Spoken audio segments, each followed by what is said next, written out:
아멘. 오늘 말씀은 성소 안에 증거계 앞에 두어야 되는 향품에 대해서 성경은 말씀하고 있습니다. 향품을 만드는 방법과 그리고 그 향품을 놓는 위치, 그리고 그 향품이 어떤 용도로 쓰이게 되는지 오늘 성경은 우리에게 말씀해 주고 있습니다. 향을 놓여있는 위치, 향을 만드는 방법, 향의 용도, 그 하나하나가 오늘 우리에게 주시는 귀한 교훈이 있다고 할 수 있겠습니다. 이 향을 만들 때 하나님께서는 정한 방법대로 또 정한 내용대로 그 향품을 만드신다 하고 말씀하고 있습니다. 바로 이것은 오늘날의 우리 성도들을 만들어 가시는 하나님의 방법이기도 하겠습니다. 오늘 저와 여러분들이 하나님 앞에서 향기가 되기 위하여 하나님은 우리를 매일매일 만들어 가시는 중이다. 우리가 그렇게 이해해 볼 수 있을 것입니다. 또한 이 향이 놓여 있는 자리가 하나님의 증거계 앞, 법궤 앞이라고 했습니다. 우리들이 하나님의 향기인 성도라고 할 때 우리들이 있어야 할 곳은 하나님의 말씀 앞에 하나님의 성소 한 중앙에 있어야 한다는 것이죠. 그리고 이 향의 용도는 오직 여호와를 위한 것이다. 그렇게 말씀하고 있습니다. 저와 여러분들이 육신의 몸을 입고 살아가고 있지만 우리의 육신을 위해 살아가는 존재가 아니라 하나님을 위하여 하나님께서 만드신 하나님의 피조물이라는 것을 우리들이 한시도 잊어서는 안 될 것입니다. 그래서 맨 마지막 절에 보니까 물은 맡으려고 이 같은 것을 만드는 자는 끊쳐진다 그랬어요. 우리 스스로를 위해서 살려고 하면 그 사람의 존재가 없어지고 만다는 것이죠.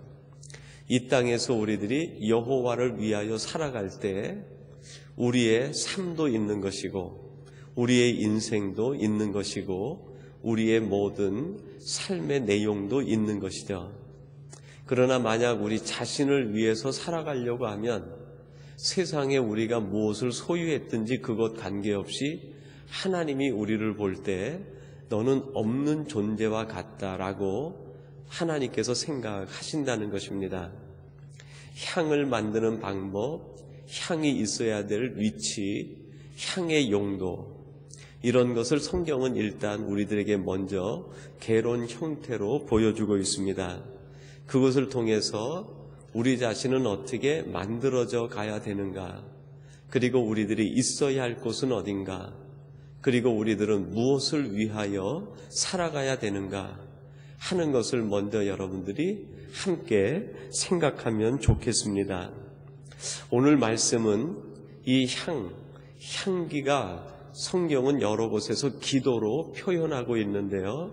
그런 의미에서 오늘 본문이 말씀하고 있는 그 신학적이고 감추어져 있는 이 의미인 기도에 대해서 이 향과 관련해서 함께 말씀을 생각해 보고 오늘은 말씀의 주제를 향기를 드리라, 즉 기도하는 삶이 되어야 되겠다 하는 관점에서 기도의 의미를 함께 나누어 보려고 합니다. 첫 번째로는 성전을 향기로 가득 채워야 할 것을 성경은 말씀하고 있습니다.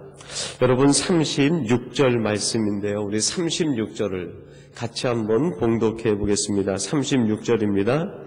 그 향 얼마를 곱게 찌어 내가 너와 만날 회막한 증거계 앞에 두라. 이 향은 너희에게 지극히 거룩하니라. 아멘. 이 향을 그 증거계 앞에 두어서 그 얼마를 곱게 찌어 그 향을 드리라 그렇게 말씀하고 있습니다. 우리가 아는 대로 이 향은 계시록에서 성도들의 기도다 그렇게 표현하고 있습니다. 그리고 마태복음 21장에선 예수님께서 성전을 청결케 하신 뒤에 내 집은 만민의 기도하는 집이다 그렇게 표현을 하셨습니다. 성도들은 하나님 앞에서 기도고, 기도는 하나님 앞에서 가득 채워야 될 향기가 된다는 것입니다. 그리고 성전 증거계 앞에 향을 놓아서 그 향이 그 성전 전체를 가득 채울 수 있도록 하라고 하나님께서는 말씀하고 있습니다. 여러분, 성전은 기도로 채워야 됩니다. 성도는 사람으로 채우는 것이 아니라 기도로 채우는 것이죠. 성도를 사람으로 채우려고 하면 결국 거기에는 사람의 냄새만이 가득할 것입니다.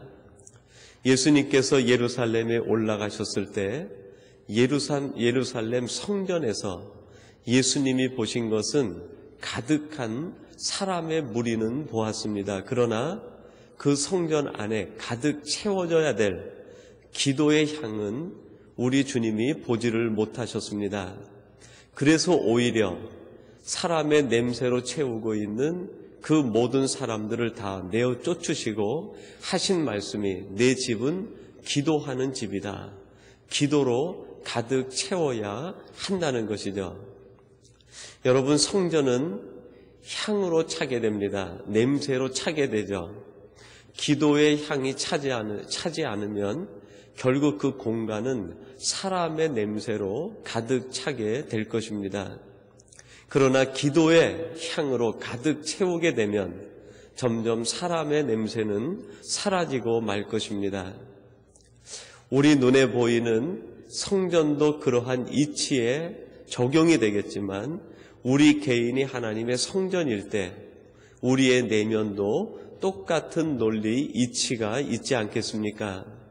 우리의 내면을 하나님 앞에 드리는 향기로 채우지 않으면 결국 우리의 내면은 사람의 생각과 사람의 냄새로, 사람에게 듣는 이야기로, 세상 이야기로 가득 차게 될 것입니다.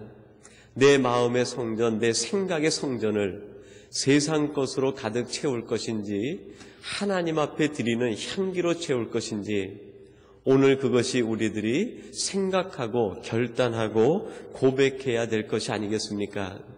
그러면 우리의 내면을 기도의 향기로 채운다고 할 때 어떻게 채울 수 있겠습니까?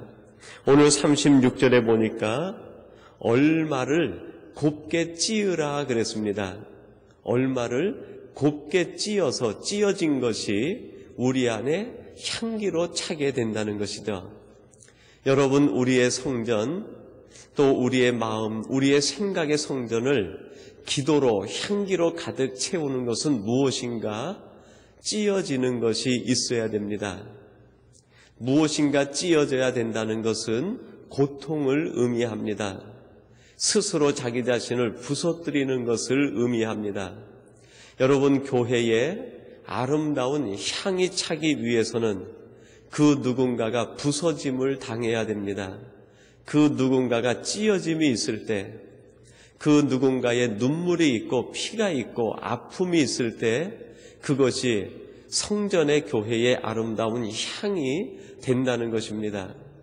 하나님의 교회를 위해서 찌어지려고 하는 것이 없을 때 오히려 거기에는 향기는 사라지고 오히려 사람의 생각과 사람의 이야기들만이 가득 차게 될 것입니다. 우리 마음의 생각과 우리 내면에 하나님 앞에 드려지기 위해서 찌어지는 것이 있을 때, 고통받고 눈물 흘리는 것이 있을 때 우리의 마음의 성전에 하나님 앞에 드려지는 아름다운 향기가 가득 차게 될 것입니다. 여러분, 그것이 무엇이든 얼마가 되었든 양이 중요한 것이 아니라 작은 것일지라도 우리 앞에서 찌어지는 것이 있을 때 그것이 하나님 앞에 향으로 발산되어 진다는 것입니다. 아마 여러분들이 지금까지 지내오면서 여러 가지 마음의 고통과 신앙생활하기 위해서 당했던 아픔들, 아마 많은 것들이 있을 것입니다. 그러나 그 아픔들을 견디고 이겨내면서 그것을 찌어 눈물이 되고 그것이 여러분 마음속에 흐르는 피가 될 때 여러분들은 고통스러웠을지 모르지만 하나님은 그것을 통해서 향을 받으시고 그것 때문에 여러분 마음속에 하나님이 임재하시고 하나님이 함께 하시는 하나님의 영광을 받으시는 도구가 되었다는 것입니다. 우리의 마음과 우리의 교회에 늘 찢어져서 하나님 앞에 향기를 드릴 수 있는 아름다운 찢어짐이 우리에게 날마다 있어지게 되기를 주님의 이름으로 축원합니다. 그리고 두 번째로는 이 향은 여호와를 위한 것이라고 말씀하고 있습니다. 여러분 37절 말씀을 한번 주목해 보세요. 우리 한번 같이 봉독해 볼까요? 37절 말씀입니다. 같이 보겠습니다. 내가 만든 향은 여호와를 위하여 거룩한 것이니 그 방법대로 너희를 위하여 만들지 말라. 아멘. 향은 아까도 말씀드린 것처럼 성도들의 기도다, 하나님께 드리는 것이다 라고 표현을 했습니다. 그러면 이 기도의 근본 정신은 무엇일까요? 향은 여호와를 위하여 만드는 것이다 그랬어요. 너를 위하여 만들지 말라 그랬습니다. 즉 기도는 하나님을 위하여 드리는 것이지 그 근본이 나를 위하여 하는 것이 아니라는 말씀입니다. 마태복음 6장 33절에서는 너희는 먼저 그의 나라와 의를 구하라 그랬습니다. 그 앞에 많은 유대인들이 주님 앞에 와서 기도할 양으로 자신들의 마음을 표현했습니다. 주님, 저들이 무엇을 먹을까요? 마실까요? 입을까요? 그들 나름대로는 그것을 기도라고 생각을 했습니다. 그랬더니 주님이 하시는 말씀이 이 모든 것들은 하나님이 이미 아시고 너희들에게 은사로 주시는 것이다. 그것 때문에 기도하지 말고 너희는 먼저 그의 나라와 그의 의를 구하라. 너희들이 진정 기도의 본질을 생각하려고 하면 그것은 여호와를 위하여 하는 것이다. 그리하면 하나님은 너희들에게 필요한 것들을 공급해 주시겠다는 것입니다. 우리를 위하여 할 때 그것은 욕망의 기도가 되고 내 이기적인 생각을 하나님 앞에 드리는 것이 되고 내 생각을 하나님 앞에 강요하는 것이 되기 쉽다는 것이죠. 그래서 너희는 기도할 때 이렇게 기도하라 하면서 주님의 기도를 가르쳐 주셨습니다.